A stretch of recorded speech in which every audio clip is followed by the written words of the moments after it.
So this is my paint booth. It's big enough I can get my dually in it, and that's why I bought it. The plan is to take the bed off the truck and paint the dually. We've got a trailer in there right now that we're fixing to get ready to paint, and just need to get it done. But the cool thing about this is in the back here, this little area right there is a mixing room. And then from this section, from that section all the way down to here is all paint booth. So maybe a little noisy when I get around here. All right, y'all, so we are done with the paint booth, and we're gonna go on and get it stored. And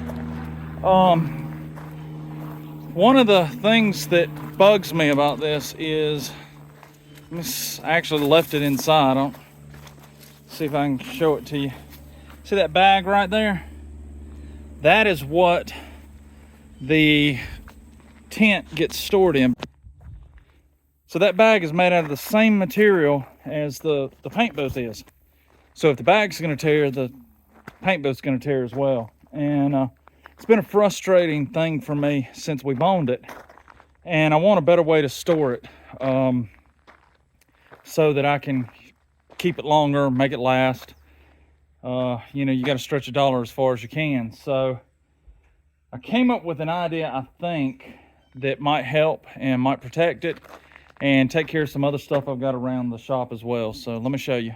Okay, so I got these a while back from the local car wash, and they have their soaps delivered in them. And I thought that I could use them for oil catch, but I'm scared the plastic's gonna corrode with the oil and stuff, so I'm not gonna use them for that. But I got to thinking about it. If I take one of these and cut the top bars out of it and cut the top off of it, that would make a really nice protective cage for this tent. And I could store all of it in it and move it with the tractor. So I think that's what we're gonna do. The tote's over here, and what I want to do is I actually want to take the center section, the plastic liner, out temporarily because we're going to cut it. I could get rid of these, but I think I'm going to keep these crossbars. We're just going to unscrew them. As you can see, they're just held together with a Allen set screw. So we're going to take that loose, and you can see, once you get it loose, you can just pull it out. We're going to hold on to these because I think we're going to reuse them. Sorry about the camera work. So we're going to get this other one out, and then we'll pull the container out, and I'll bring you back.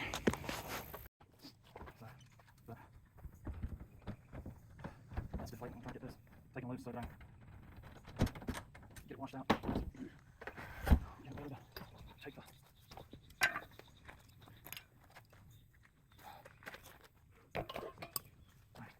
See if we can do this way with it.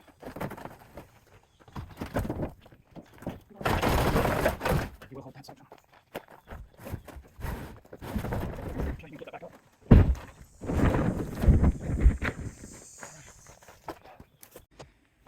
We got the inner liner out of the cage, and we've come in and I measured a line.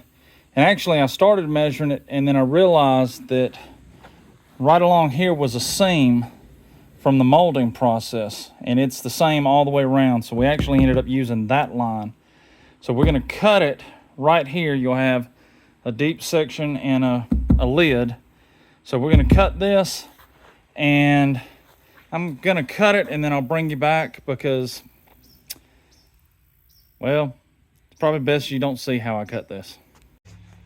Well, doesn't look like we've actually done a whole lot, but if you look, I've actually cut the top off of it, and we've put the bottom back in. Now, one thing I didn't mention before I did this. Like I said, this had soap in it, but we went on and washed it anyway. And then once I cut it, I washed it again just to make sure. So it's been washed 3 or 4 times now. So there shouldn't be anything in it. Now, what I'm realizing is that when we go to put the lid back on it, it's not lining up 100%. Let me show you. Okay, you can kind of see it's not lining up exactly. And I know that I've got the sides right because I actually made some marks. I put a notch here. There's a single notch here. And then on the other side, sorry about the camera work, I've got 2 notches and 2 notches. So they are, that way I knew which side it went to.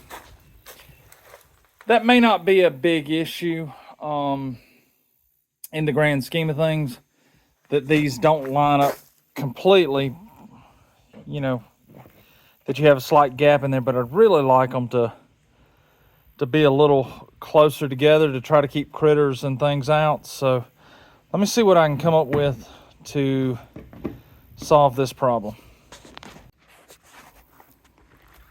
It's kind of crude, but this is what I came up with.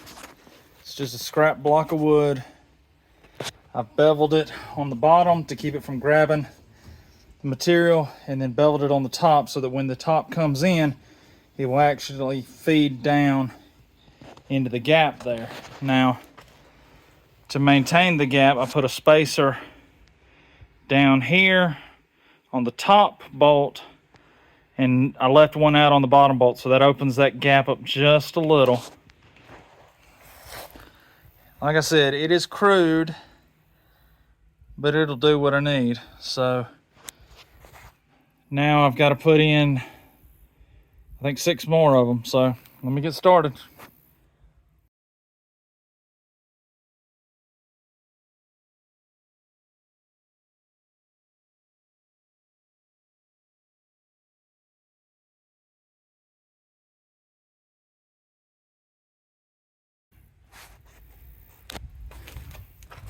Still got a little bit of a gap, but it's not too bad. Like I said, it's not big enough for an animal to get through, so that's mainly what I was worried about. Do have a little gap there. But I think it'll slide on and off, and then when I put those bars back in on the top, I definitely think it'll work. So I'm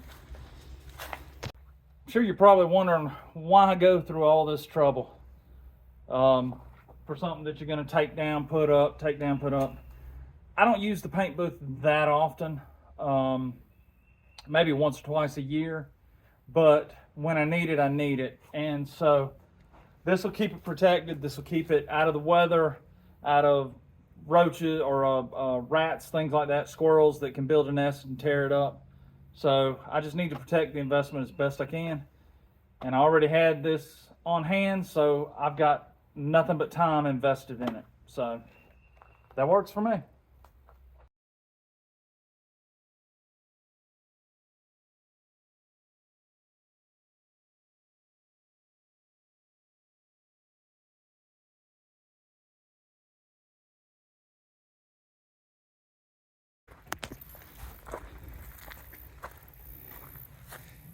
Here it is, all packed up. See the extension cords, our ground cover, plastic, the 2 blowers, and I've still got plenty of room.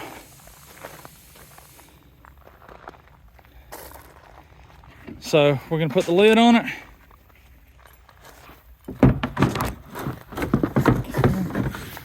Oh, hold on a second. There we go. All right, sealed up.